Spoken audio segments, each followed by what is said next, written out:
آیے مباہدے کا مصداق ہے، آیے نور کا مصداق ہے۔ کتنی آیتیں ہیں قرآن میں، شجرے طیبے کا مصداق ہے، شجرے طیبے کا بدن ہے، حقیقت ہے۔ سورہ قلم کا مصداق، سورہ کوثر کا مصداق، فمن جاءک، دیکھیں سورہ آیے مباہدہ میں فرماتے ہیں جب انہوں نے انکار کیا تو رسول خدا نے دعوت کی، مباہدے کی طرف دعوت کی۔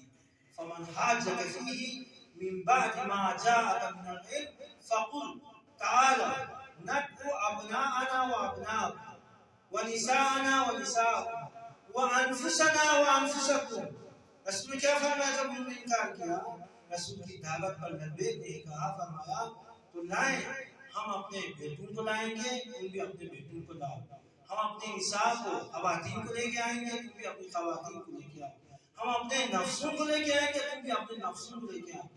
مباہدے کی دعوت دی تو تفاسیر میں، سنی تفاسیر میں بھی ہے، شیعہ تفاسیر میں بھی ہے، کشاف میں سنی تفاسیر ہے، زمخشری کی روایت ہے۔ اس نے کہا منظر کسی کی ہے؟ میدان مباہدے کی۔ انہوں نے پہلے مشورہ کیا اپنے بزرگ سے، اسقف سے، تو اسقف کا کیا جواب ہے؟ ان کے بزرگ اسقف نے کہا جو میں دیکھ رہا ہوں یہ پیغمبر یہ مرسل ہے، یہ نبی ہے، اگر ان سے مباہدہ کریں گے تو ہمارے کبیر اور صغیر، بڑے چھوٹے سب کے سب ہلاک ہو جائیں گے، ان سے مباہدہ نہیں کرنا۔ زمخشری نے کشاف سے لکھا ہے کہ رسول خدا میدان مباہدے میں آئے، اتا رسول اللہ صلی اللہ علیہ وآلہ وسلم کس حالت میں؟ حسین علیہ السلام آغوش رسالت میں، پیغمبر کے آغوش میں حسین، آخذاً بید الحسن، حسن علیہ السلام کے ہاتھ کو تھاما ہوا ہے۔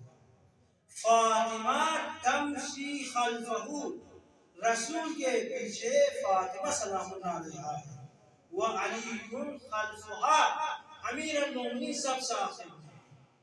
تو رسول خدا کس حالت میں آئے؟ حسن، امام حسین آغوش میں، حسن کے ہاتھوں کو تھاما ہوا ہے، اور ساتھ ساتھ امیر المومنین ہے اور فاطمہ زہرا ہے۔ یہاں پہ عیسائیوں نے، اہل نجران نے اعتراف کیا، ہم ایسے منور نورانی چہرے دیکھ رہے ہیں، اگر یہ بارگاہ الہی میں اپنے ہاتھوں کو اٹھائیں تو یہ پہاڑ اپنی جگہ چھوڑ دیں۔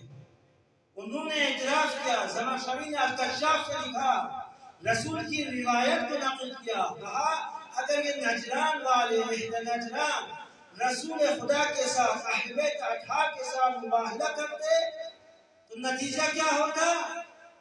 لَمَسَخُوا قِرَدَةً وَالْخَنَازِيرَ وَلَاسْتَرْمَ عَلَيْهِمُ الْوَادِي نَارًا۔ یہ سب کے سب نجران والے سب